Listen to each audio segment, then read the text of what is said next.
بسم اللہ الرحمن الرحیم۔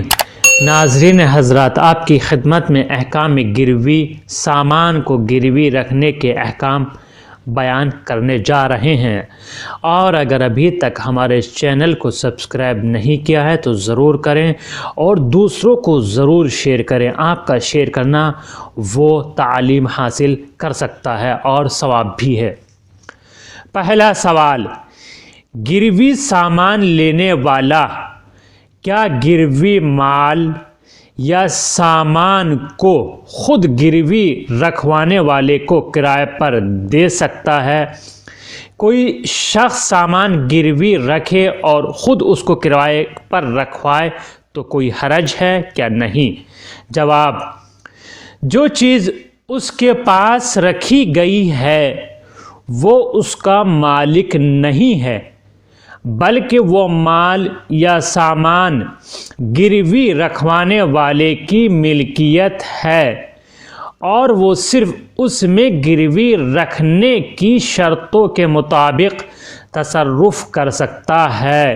یعنی جو گروی رکھنے کی شرط ہیں انہی شرطوں کے مطابق جس کے پاس گروی رکھی گئی ہیں استعمال کر سکتا ہے، اور اس کے علاوہ استعمال نہیں کر سکتا۔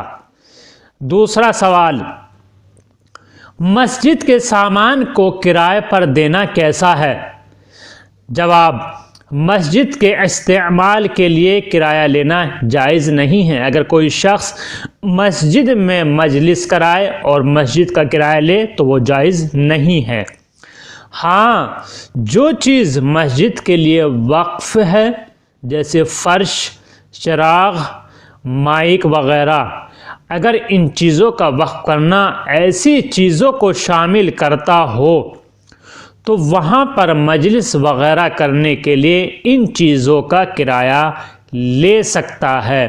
یعنی مسجد کے نام پر کرایہ نہیں لے سکتا، لیکن جو دوسرے وسائل مسجد میں استعمال ہوتے ہیں ان کے نام سے کرایہ لیا جا سکتا ہے۔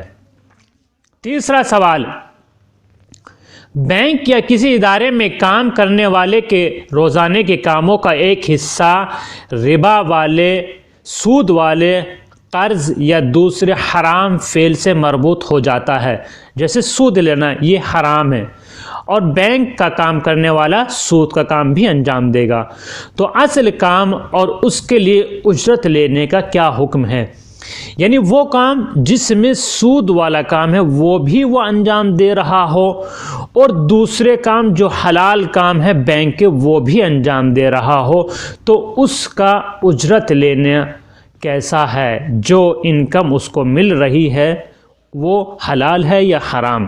جواب، ربا والے حرام معاملات حرام ہیں، جو سود والے معاملات وہ انجام دے رہا ہے وہ حرام ہیں، اور ان کی اجرت لینا بھی حرام ہے، اور ان معاملات کی اجرت لینے والا اس کا مالک نہیں ہوگا۔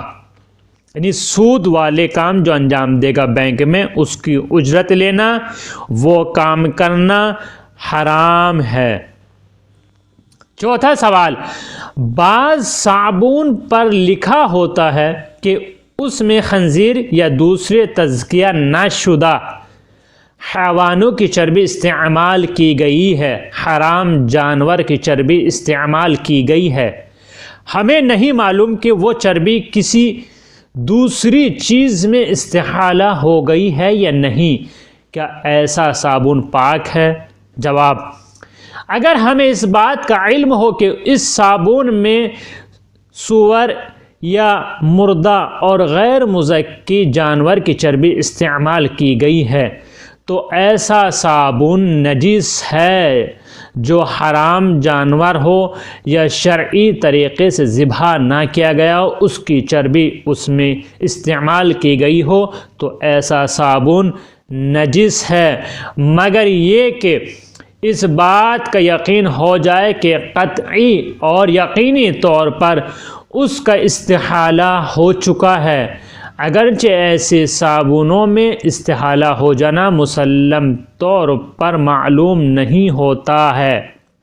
پانچواں سوال، جیسا کہ بعض صابن پر لکھا ہوتا ہے کہ اس میں خنزیر، غیر تزکیہ شدہ اور مردہ جانور کی چربی ملی ہے، اور ہمیں نہیں معلوم کہ وہ چربی کسی دوسری چیز میں استحالہ ہو گئی ہے یا نہیں، تو اس کا کیا حکم ہے؟ جواب: اگر معلوم ہو کہ اس صابن میں خنزیر، غیر مزکی یا مردہ جانور کی چربی ملی ہے تو وہ صابن نجس ہے، مگر یہ کہ اس کا استحالہ یقینی ہو چکا ہو اور اس میں چربی معلوم نہ ہو پا رہی ہو۔ اگر کوئی سوال ہو تو کمنٹ باکس میں ٹائپ کرنا نہ بھولیں، اور سبسکرائب بھی کرتے رہیں اور شیئر کرنا نہ بھولیں۔